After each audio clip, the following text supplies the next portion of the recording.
Welcome to plant sapiens. So ഇന്നത്തെ ക്ലാസ്സിൽ embryology relate ചെയ്തിട്ടുള്ള ഒരു മോക്ക് ടെസ്റ്റ് ചെയ്യാം. അതിൽ ഞാൻ എടുക്കാത്ത പോർഷൻസും കൂടി ഇൻക്ലൂഡ് ചെയ്തിട്ടുണ്ട്, അതായത് വിട്ടുപോയിട്ടുള്ള അല്ലെങ്കിൽ ഇമ്പോർട്ടന്റ് ആയിട്ടുള്ള പോർഷൻസ് കൂടി ഇൻക്ലൂഡ് ചെയ്തിട്ടുണ്ട്. ഒന്നാമത്തെ ക്വസ്റ്റ്യൻ നോക്കാം. The occurrence of a pollen embryo sac is also known as, പുതിയൊരു ടേം ആണ്, നെമക് phenomenon, xenia effect, polyembryony and apomixis. Answer ഏതാണ് വരിക? ആൻസർ നെമക് ഫിനോമിനൻ ആണ്. നമുക്ക് അപ്പോമിസിസ് അറിയാം. അപ്പോമിസിസ് എന്ന് പറയുന്നത് സീഡ്സ് ഫെർട്ടിലൈസേഷൻ നടക്കാതെ ഡെവലപ്പ് ചെയ്യുന്നതിനെയാണ് അപ്പോമിസിസ്. ആ ഒരു സീഡിന്റെ ഉള്ളിൽ പല മൾട്ടിപ്പിൾ എംബ്രിയോസ് ഉണ്ടാക്കുന്നതാണ് പോളി എംബ്രിയോണി.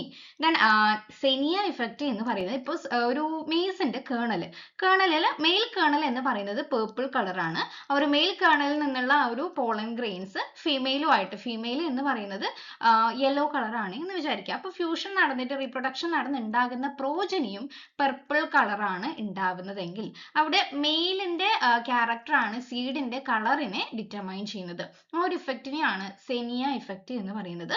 ഇനി നമ്മുടെ ആൻസർ ആയിട്ടുള്ള നെമക് ഫിനോമിനൻ എന്ന് പറയുന്നത് 1898 നെമക് എന്ന് പറയുന്ന സയന്റിസ്റ്റ് ആണ് ഹയാസിന്തസ് എന്ന് പറയുന്ന ഒരു പ്ലാന്റിൽ കണ്ടുപിടിച്ചതാണ്. അതായത് അതിലുള്ള പോളൻ എന്ന് പറയുന്നത് ഒരു എംബ്രിയോ സാക്ക് പോലെ ഒരു 8 ന്യൂക്ലിയേറ്റഡ് ആയിട്ടുള്ള ഒരു സ്ട്രക്ചർ, ചില കേസിൽ അബ്നോർമൽ ആയിട്ടുള്ള കണ്ടീഷനിൽ പോളൻ എന്ത് ചെയ്യും, എംബ്രിയോ സാക്ക് പോലെ കാണും. എങ്ങനെയാണ്? എംബ്രിയോ സാക്ക് എന്ന് പറയുന്നത് 8 ന്യൂക്ലിയേറ്റഡ് ആയിട്ടുള്ള സ്ട്രക്ചർ ആണ് അല്ലേ? അപ്പൊ അതേപോലെ പോളനിൽ അദ്ദേഹം പറയുന്നത്, അതായത് ഈ ഒരു ജനറേറ്റീവ് സെല്ലും വെജിറ്റേറ്റീവ് സെല്ലും ഉണ്ടല്ലോ, അതിൽ ജനറേറ്റീവ് സെല്ല് ഡീജനറേറ്റ് ചെയ്തു പോയി. പക്ഷെ ആ ഒരു വെജിറ്റേറ്റീവ് ന്യൂക്ലിയസിന് 3 തവണ ഡിവിഷൻ നടന്നിട്ടാവാം ഈ ഒരു 8 ന്യൂക്ലിയേറ്റഡ് ആയിട്ടുള്ള കണ്ടീഷൻ ഉണ്ടായിട്ടുണ്ടാവുക. ആ ഒരു പ്രോസസ് അല്ലെങ്കിൽ ആ ഒരു ഫിനോമിനയാണ് പോളൻ എംബ്രിയോ സാക്ക് എന്ന് പറയുന്നത്. ഓക്കെ, നെമക് ഫിനോമിനൻ ആണ്. ഹയാസിന്തസ് ഓറിയന്റാലിസ് എന്ന് പറയുന്ന ഒരു വെറൈറ്റീസിലാണ് അദ്ദേഹം ഇത് കണ്ടുപിടിച്ചിട്ടുള്ളത്. Then second question, if a sperm cell with 10 chromosomes fuses with a secondary nucleus of a plant with the same diploid number, what will be the chromosome number of the endosperm? ഇതിൽ കുറെ കാര്യങ്ങൾ അറിയാനുണ്ട്. ഒന്നാമത്തത് endosperm എന്ന് പറയുന്നത് triploid ആണ് അല്ലേ, അതായത് 3n condition ആണ്. അപ്പൊ ഇവിടെ സ്പേം സെല്ലും സെക്കൻഡറി ന്യൂക്ലിയസും കൂടി ഫ്യൂസ് ചെയ്തിട്ടല്ലേ, സെക്കൻഡറി ന്യൂക്ലിയസ് എന്ന് പറയുന്നത് എംബ്രിയോ സാക്കിന്റെ സെൻട്രൽ ഉണ്ടാകുന്ന ആ 2 പോളാർ ന്യൂക്ലിയസിനെയും കൂടി ഒരുമിച്ച് പറയുന്ന പേരാണ് കേട്ടോ.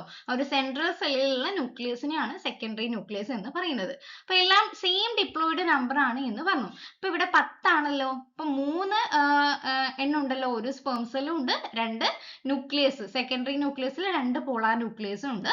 അവ രണ്ടും കൂടി ചേർന്നിട്ടാണല്ലോ എൻഡോസ്പേം, 3n കണ്ടീഷൻ ആണല്ലോ. അപ്പൊ ആൻസർ ഏതാണ് വരിക? 10, 20, 30, 40. വളരെ സിമ്പിൾ ആണ് അല്ലേ? 30 ആണ്, അതായത് 10 × 3, 3n ആയതുകൊണ്ട്. Okay. Then third question, the filiform apparatus is a characteristic feature of which part of the egg apparatus? Egg apparatus ന്റെ പാർട്ട് ആണെന്ന് നമുക്കറിയാം. egg cell ആണോ? അല്ല. egg apparatus ന്റെ പാർട്ട് ആയിട്ടുള്ളത് ഏതാണ്? ഇതിൽ വളരെ സിമ്പിൾ ആയിട്ടുള്ളതാണ്, സിനർജിഡ്സ് ആണ് അല്ലേ? സെൻട്രൽ സെല്ല് നമ്മളിപ്പോ പറഞ്ഞു, ആ ഒരു പോളാർ ന്യൂക്ലിയസ് കാണുന്ന ആ ഒരു സെല്ലാണ് സെൻട്രൽ സെല്ല്. ആന്റിപോഡേഴ്സ് ചലാസൽ എൻഡിൽ ഉള്ളതാണ്. അപ്പൊ നമ്മൾ മൈക്രോപൈലാർ എൻഡിൽ എഗ്ഗിന്റെ 2 സൈഡിലും ഉള്ളതാണ് സിനർജിഡ്സ് എന്ന് പറയുന്നത്. Then fourth question, a cenomegaspore is a characteristic features of which type of embryo sac development? ഇത് ഞാൻ ആ ഒരു ക്ലാസ് എടുക്കുമ്പോൾ എംബ്രിയോളജിയുടെ ആ ഒരു കട്ട് ഷോർട്ട് ആയിട്ടുള്ള ക്ലാസ് എടുക്കുമ്പോൾ പറഞ്ഞിട്ടുണ്ട് അല്ലേ? പല ടൈപ്പ് പറഞ്ഞിട്ടുണ്ട്, മോണോസ്പോറിക്, ബൈസ്പോറിക്, ടെട്രാസ്പോറിക്, അപ്പോസ്പോറിക്. ആൻസർ ഏതാണ് വരിക? ടെട്രാസ്പോറിക് ആണ്. കാരണം എന്താണ്? ആ ഒരു ടെട്രാസ്പോറിക്കില് ടെട്രാഡ് ഡെവലപ്പ് ചെയ്യുമ്പോൾ, ഞാനിപ്പം സാധാരണ ഒരു ലീനിയർ ടെട്രാഡ് ആണെങ്കിൽ ടെട്രാഡ് ഡെവലപ്പ് ചെയ്യുമ്പോൾ അവിടെ എന്ത് നടക്കുന്നില്ല? സൈറ്റോകൈനസിസ് നടക്കുന്നില്ല.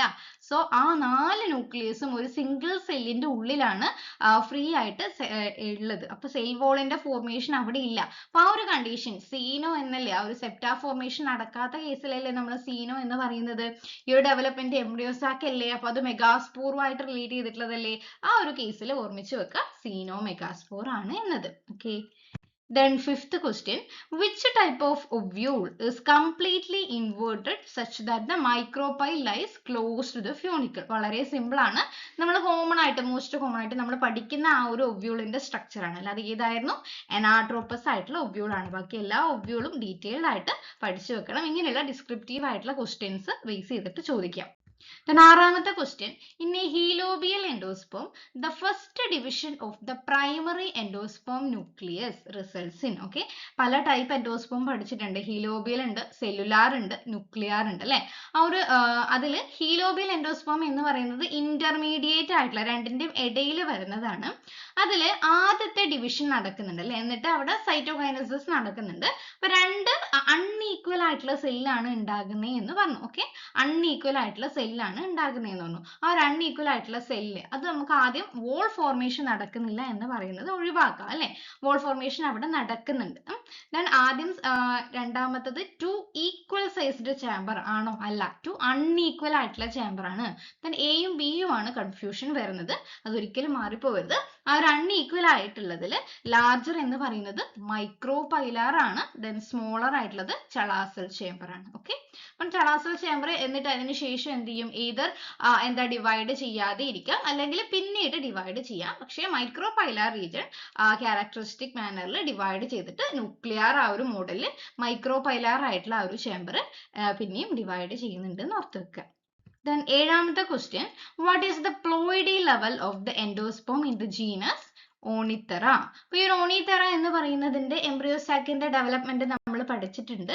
മോണോസ്പോറിക് ആയിട്ടുള്ള എൻഡോസ്പോം ഡെവലപ്മെന്റ്, സോറി, ട്രിപ്പോളോയിഡ് ആ ഒരു എംബ്രിയോസാക്കിന്റെ ഡെവലപ്മെന്റ് മോണോസ്പോറിക് ആണ് എന്ന് പഠിച്ചിട്ടുണ്ട്. പക്ഷേ അവയിലുള്ള ന്യൂക്ലിയസിന്റെ എണ്ണം എത്രയായിരുന്നു? ന്യൂക്ലിയസിന്റെ എണ്ണം 4 ആയിരുന്നു അല്ലെ. അപ്പൊ 4 ആയിരുന്നു അവരുടെ ന്യൂക്ലിയസ് എന്ന് പറയുന്നത്. സോ അവിടെ ഈ ഒരു എന്താ സെക്കൻഡറി ന്യൂക്ലിയസ് ആബ്സെന്റ് ആണ്. അതായത് അവരുടെ എംബ്രിയോസാക്ക് ജസ്റ്റ് ഒന്ന് വരച്ചു കഴിഞ്ഞാൽ ഈ ഒരു പറയുമ്പോൾ നിങ്ങൾക്ക് കിട്ടും. അവർ വരച്ചു കഴിഞ്ഞാൽ 4 ന്യൂക്ലിയസ് ആണ് ഉള്ളത്. അപ്പൊ അതിൽ പോളാർ ന്യൂക്ലിയസ്, നടുക്ക് വരുന്ന ന്യൂക്ലിയസ് സാധാരണ കേസിൽ 2 എണ്ണല്ലേ ഉണ്ടായിരിക്കുക. പക്ഷെ ഇവിടെ ഒന്നേ ഉള്ളൂ, ഒരു പോളാർ ന്യൂക്ലിയസേ ഉള്ളൂ. ഓക്കെ, സെക്കൻഡറി ന്യൂക്ലിയസ് ഇല്ല, അല്ലെങ്കിൽ രണ്ടാമത് വരുന്ന ആ ഒരു പോളാർ ന്യൂക്ലിയസ് ആബ്സെന്റ് ആണ്. ബാക്കി എന്താ 3 എണ്ണം, 2 മുകളിലും താഴെയായിട്ട് എഗ് അപ്പാരറ്റസും സിനർജിഡ്സും ആയിട്ട്, 2 എഗ് അപ്പാരറ്റസും ഒരു സിനർജിഡും ആയിട്ട് അങ്ങനെ ഫോം ചെയ്യാണ് ചെയ്യുക. അപ്പോൾ ഒരു സെക്കൻഡറി ന്യൂക്ലിയസ് ഇല്ല. അപ്പൊ സെക്കൻഡറി ന്യൂക്ലിയസ് ഇല്ലാത്തപ്പോൾ ഒരു പോളാർ ന്യൂക്ലിയസ് അല്ലേ ഉള്ളൂ. അത് ഒരു മെയിൽ ഗമേറ്റുമായിട്ട് ഫ്യൂസ് ചെയ്യുമ്പോൾ ഉണ്ടാകുന്ന കണ്ടീഷൻ ട്രിപ്ലോയിഡ് ആവോ? ആവില്ല. അപ്പോൾ ഏതിന് ആൻസർ ഏതേ വരുള്ളൂ? ഡിപ്ലോയിഡ് ആണ്. ഇപ്പൊ ഇതേപോലെയുള്ള കുറച്ച് ആപ്ലിക്കേഷൻ ലെവൽ ക്വസ്റ്റ്യൻസ് വളരെ സിമ്പിൾ ആയിരിക്കും. പക്ഷെ ഓണിത്തറ എന്നുള്ള കണ്ടീഷൻ നമുക്ക് അറിഞ്ഞാൽ മാത്രമേ ഇതിന്റെ ആൻസർ ചെയ്യാൻ വേണ്ടിയിട്ട് സാധിക്കുള്ളൂ. ഓക്കെ, അപ്പൊ അതാണ് ഏഴാമത്തേത്. The next question, what is the function of obturator എന്ന് പറയും. ഞാനിത് ക്ലാസ് എടുക്കുമ്പോൾ മെൻഷൻ ചെയ്തിട്ടില്ല. obturator in the ovule ന്റെ ഫംഗ്ഷൻ എന്താണ്? obturatorന്റെ ഫംഗ്ഷൻ എന്ന് പറയുന്നത് നോക്കിയേ, nutritive tissue for the embryo, എംബ്രിയോക്ക് ന്യൂട്രീഷൻ കൊടുക്കുക, directing the pollen tube towards the micropyle, formation of the seed coat, preventing polyspermy. Answer എന്ന് പറയുന്നത് പോളൻ ട്യൂബിനെ മൈക്രോപൈലിലേക്ക് ഡയറക്റ്റ് ചെയ്യാൻ വേണ്ടിയിട്ടാണ് ഒബ്റ്റ്യൂറേറ്റർ. ഇനി മറന്നു പോയത്, പോളൻ ട്യൂബിനെ മൈക്രോപൈലാർ റീജിയനിലോട്ട് ഡയറക്റ്റ് ചെയ്യാൻ വേണ്ടിയിട്ടാണ് ഒബ്റ്റ്യൂറേറ്റേഴ്സ് ഒവ്യൂളിൽ പ്രസന്റ് ആയിട്ടുള്ളത്. Then ഒൻപതാമത്തെ question, which special tissue in the ovule function as a nutritive jacket for the developing embryo sac when the nucellus is consumed? Okay, nucellus ആണ് ഡെവലപ്പ് ചെയ്യുന്ന എംബ്രിയോ സാക്കിന് ന്യൂട്രീഷൻ കൊടുക്കുന്നത് അല്ലെ. Tapetum ആയിരുന്നു ആന്തറിൽ പോളന്റെ ഡെവലപ്മെന്റിന് nutrition കൊടുക്കുന്നത്. അപ്പം ഇതിൽ ന്യൂട്രിറ്റീവ് ജാക്ക്, ഒവ്യൂളിലുള്ള ഏത് പാർട്ടിനെയാണ് nutritive jacket എന്ന് പറയുന്നത്? Endothecium, endothelium, hypostase, epistase. അപ്പൊ ആൻസർ ഏതാണ് വരിക? ഇവിടെ ഇന്റഗ്യുമെന്ററി ടപ്പീറ്റം എന്ന് പറയുന്നത്. ഓക്കെ, ഇന്റഗ്യുമെന്ററി ടപ്പീറ്റം എന്ന് പറയുന്നത് എൻഡോത്തീലിയം ആണ്. ആ ഒരു പോർഷൻ ആണ് ന്യൂസെല്ലസ് തീർന്നു കഴിഞ്ഞാൽ അതിനുശേഷം ഒരു സപ്പോർട്ട്, ഒരു സെക്കൻഡറി ആയിട്ടുള്ള ഒരു എന്താ നറിഷിംഗ് ഏജന്റ് ആയിട്ട് ഒവ്യൂളിൽ ആക്ട് ചെയ്യുന്നത്. അപ്പൊ ആൻസർ എൻഡോത്തീലിയം ആണ്.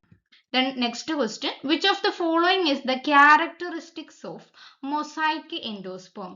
mosaic എന്നുള്ള വേർഡ് നമ്മൾ mosaic വൈറസ് ഡിസീസ് ഒക്കെ പഠിക്കുമ്പോൾ നമ്മൾ പഠിച്ചിട്ടുണ്ട് അല്ലേ. ഒരു വേർഡ് നമ്മൾ പറയും, പാച്ചസ് ആയിട്ടുള്ള ഡിഫറെന്റ് കളർ പാച്ചസ് ആണ് എന്ന് നമ്മൾ പറയാറുണ്ട്. അപ്പൊ mosaic എന്നുള്ള വേർഡ് കേട്ടാൽ അതിന്റെ മീനിങ്ങും എൻഡോസ്പെർമിന്റെ കേസിലും സെയിം ആണ്. അപ്പൊ ഏതായിരിക്കും answer? It has a uniform triploid structure. അതെല്ലാവരുടെയും അങ്ങനെ തന്നെയാണ് അല്ലെ. It shows patches of different colours of genome combination. ആ ഒരു ആൻസർ പറയുമ്പോൾ തന്നെ നമുക്ക് മനസ്സിലാകും ബി ആണ് ആൻസർ ആയിട്ട് വരുന്നത്. The 11th last question, the process by which the embryo develop directly from the diploid cell of the nucellus or integument is called. Okay, അപ്പോൾ എംബ്രിയോ ഡെവലപ്പ് ചെയ്യുന്നത് ഡിപ്ലോയിഡ് സെല്ലിൽ നിന്നോ അല്ലെങ്കിൽ ഡിപ്ലോയിഡ് സെൽ ആയിട്ടുള്ള ന്യൂസെല്ലസിൽ നിന്നോ ഇന്റഗ്യുമെന്റിൽ നിന്നോ ആണെങ്കിൽ ആ ഒരു കണ്ടീഷൻ നമ്മൾ പറയുന്ന പേര് എന്താണ്? അഡ്വൻറ്റീവ് എംബ്രിയോണി. ഓപ്ഷൻ കൊടുത്താൽ മറന്നുപോയി, അഡ്വൻറ്റീവ് എംബ്രിയോണി ആണ്. അപ്പൊ ഇങ്ങനെയുള്ള കുറെ ടേംസും നിങ്ങൾ പഠിച്ചു വെക്കണം. ഞാൻ ക്ലാസ്സിലൊക്കെ മെൻഷൻ ചെയ്തിട്ടുള്ളതാണ്. ഓക്കെ, ഇന്നത്തെ ക്ലാസ് ഇത്രയേ ഉള്ളൂ. Thank you.